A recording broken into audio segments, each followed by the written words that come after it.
मेरा धंधा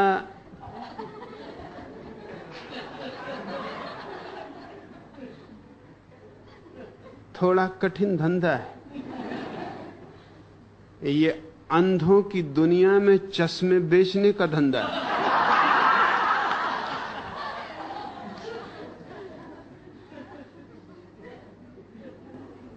और अंधों से यह कहना कि मेरे पास आंखें हैं और तुम अंधे हो, खतरनाक है। अंधों की भीड़ है, अंधाधुंध भीड़ है।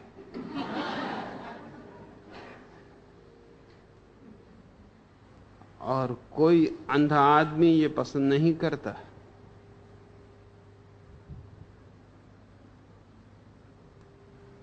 कि कोई अपने को आंख वाला कहे और उसको अंधा कहे, और जबकि उस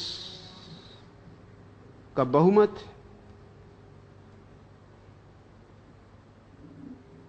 वैसा हुआ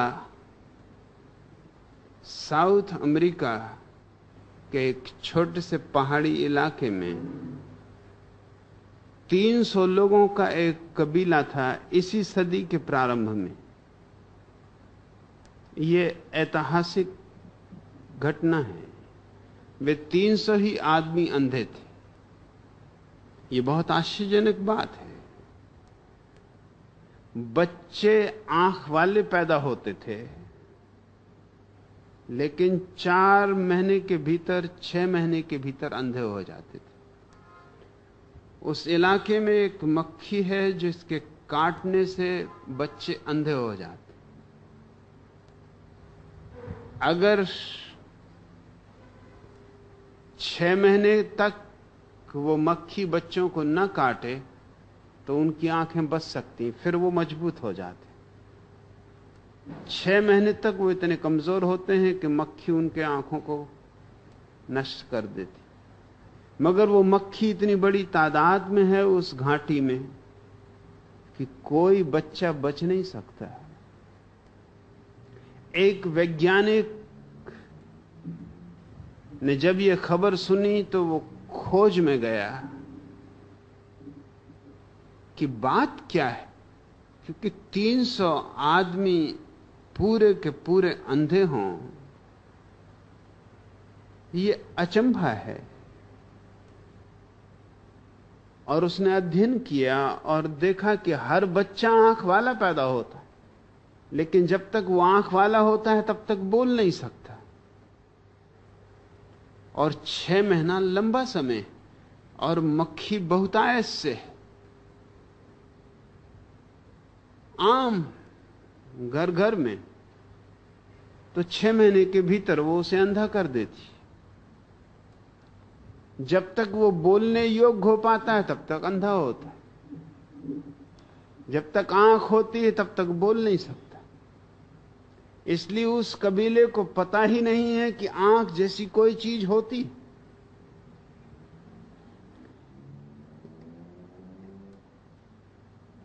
इस वैज्ञानिक युवक को भी मक्खी काटती थी, लेकिन ये तो 6 महीने से बहुत आगे जा चुका था। इस पे मक्खी के जहर का कोई असर नहीं होता था। और इसने निर्णय किया कि किसी भी तरह इस मक्खी को नष्ट करना है। और ये चकित हुआ देख के कि ये 300 अंधे लोग बिना आंखों के भी काम चला लेते, छोटी मोटी खेतीबाड़ी भी कर लेते, अपने भोजन के लायक इंतजाम भी कर लेते, कठिनाई से और मुश्किल से। मगर अगर यही जिंदगी है तो किया भी क्या जा सकता है। हम सब भी यही कर रहे हैं।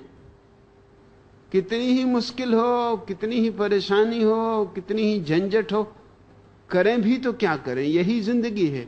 और चारों तरफ सभी लोग इसी जिंदगी में जी रहे हैं।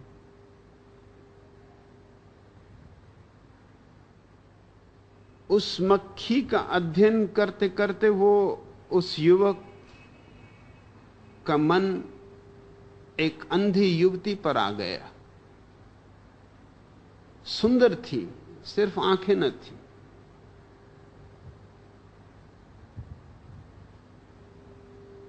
उसने कबीले के प्रमुख से उस युवती से शादी करने की प्रार्थना की। और तुम जानते हो कबीले के प्रमुख ने क्या कहा?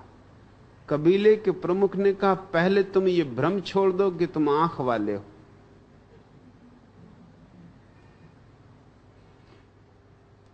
क्योंकि ये बात न कभी देखी न कभी सुनी। ये झूठी बातें छोड़ दो।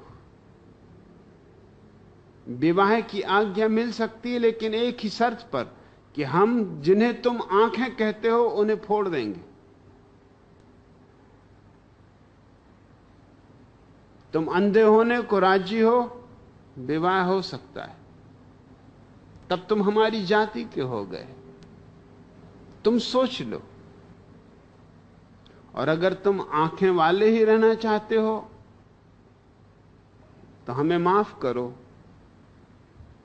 तुम किसी और दुनिया के आदमी हो, हमारी जाति के नहीं।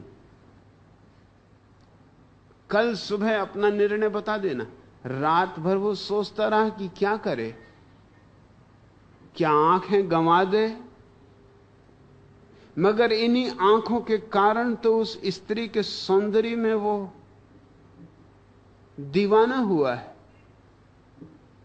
ये इन्हीं आंखों की देन तो है कि उसने सौंदर्य को देखा है। इन्हीं आंखों को गंवा दे तो वो स्त्री सुंदर है या कुरूप, क्या फर्क पड़ता है। और सुबह होने के पहले निर्णय करना है। ठीक सूरज उगने के पहले वो वहां से भाग खड़ा हुआ, जितनी तेजी से भाग सकता था। कबीला उसका पीछा कर रहा था कि पकड़ो उसे, वो भाग ना जाए, क्योंकि वो बाहर जाकर लोगों को ये झूठी खबर देगा कि मैं आंख वाला हूं और दूसरे लोग अंधे। ये उस वैज्ञानिक ने ही दुनिया को खबर दी। दूसरे वैज्ञानिक गए, धीरे धीरे मक्खी को समाप्त किया। अब बच्चे वहां भी आंख वाले हैं। वो 300 लोग जो इस सदी के पहले चरण में आंख वाले थे, अंधे थे, मर चुके, बूढ़े हो चुके, समाप्त हो चुके। अब वो कबीला विलीन हो गया, अब सब आंख वाले। लेकिन अंधों के बीच ये कहना कि मैं ही अकेला आंख वाला हूं और तुम सब अंधे हो,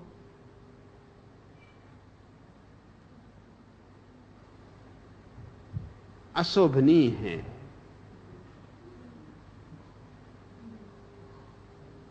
अशिष्ट है। तुम्हारी बात मैंने समझी, लेकिन तुम भी मेरी बात समझो।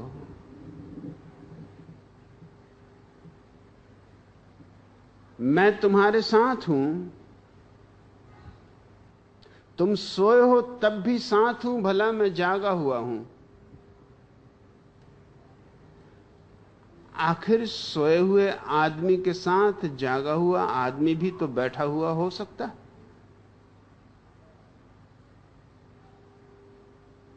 और सोए हुए आदमी में और जागे हुए आदमी में फर्क ही क्या होता है? बड़ा जरा सा फर्क होता है कि सोए हुए आदमी की आंख खुल जाए तो वो भी जाग जाए। लेकिन सोए हुए लोगों के बीच रह के ये बेहतर है कि तुम कम से कम ये ढोंग ही करते रहो कि तुम भी सोए हुए हो। नाहक उन्हें नाराज ना करो, उनकी भीड़ है, उनका समाज है, उनकी दुनिया है, तुम अकेले हो। और सवाल इसका नहीं है, सवाल इसका है कि उन्हें जगाना है। इसलिए दुश्मनी पैदा नहीं करनी है, दोस्ती पैदा करनी। इसलिए नहीं कहता कि तुम अंधे हो, इसलिए कहता हूं कि हम अंधे हैं। मगर वही कह सकता है कि हम अंधे हैं जिसके पास आंखें हों। अंधा आदमी तो यह भी नहीं कह सकता कि मैं अंधा हूं। तुमने कभी शायद इस पे सोचा भी ना हो, या सोचा भी होगा तो गलत सोचा होगा। लोग समझते हैं कि अंधे आदमी को अंधेरा ही अंधेरा दिखाई देता होगा। तुम गलती में हो। अंधे आदमी को अंधेरा भी दिखाई नहीं देता। अंधेरा देखने के लिए भी आंखें चाहिए। तुम आंख बंद करते हो तो तुम्हें अंधेरा दिखाई देता है, क्योंकि तुम्हारे पास आंख है। रोशनी तुमने देखी है, इसलिए अंधेरा भी दिखाई देता है। अंधे आदमी को कुछ भी दिखाई नहीं देता, उसके पास आंख ही नहीं है, ना अंधेरा न रोशनी।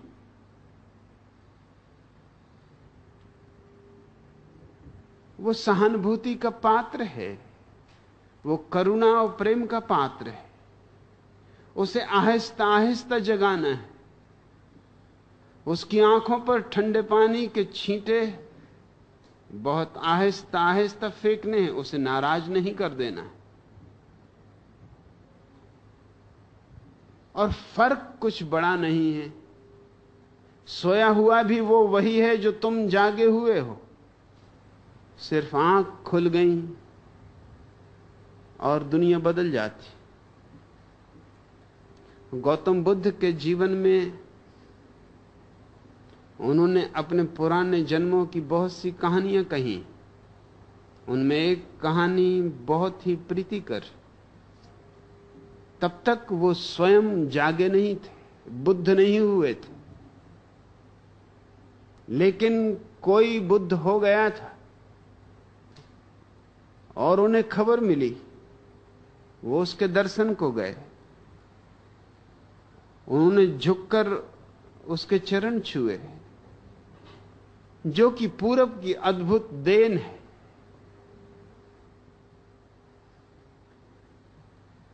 पूरब ने बहुत कुछ दुनिया को दिया है जिसकी कोई कीमत नहीं करता। उस तरह के आदमी को यूनान में जहर दिया जाता, जूदिया में फांसी पर लटकाया जाता, अरब में टुकड़े टुकड़े करके काट दिया जाता। हिंदुस्तान ने बहुत कुछ दुनिया को दिया है जो अद्भुत है। यहां अंधे आदमी को भी इतनी सहनशीलता दी है कि वह आंख वाले के पैर छूने को राजी, और इसमें अपमान अनुभव नहीं करता, बल्कि गौरव अनुभव करता है। अनुभव करता है कि मैं महिमा मंडित हूं कि एक आंख वाले आदमी के पैर छूने का मुझे अवसर मिला। नहीं सही मेरी आंखें, मगर कोई आंख वाला था जिसके मैंने पैर तो छुए। यह भी क्या कम है। बुद्ध ने पैर छुए और जैसे ही वो खड़े हुए तो हैरान हो गए। वो व्यक्ति, वो महापुरुष जो जाग चुका था, वो झुका और उसने सोए हुए आदमी के पैर छुए। बुद्ध ने कहा, आप ये क्या करते? ये कैसा पाप आप मेरे ऊपर थोप रहे हैं? आप जागृत हैं, मैं आपके पैर छूं, ये मेरा सौभाग्य। लेकिन आप मेरे पैर छूकर मुझे किस नरक में ढकेल रहे हैं? उस बुद्ध पुरुष ने कहा था, नरक में नहीं ढकेल रहा हूं, कल तक मैं भी तुम्हारी ही तरह सोया हुआ था, आज जाग गया हूं। आज तुम सोए हुए हो, कल तुम भी जाग जाओगे। मुझ में और तुम में बुनियादी रूप से कोई अंतर नहीं। जो अंतर है बहुत ऊपरी, बहुत मामूली है।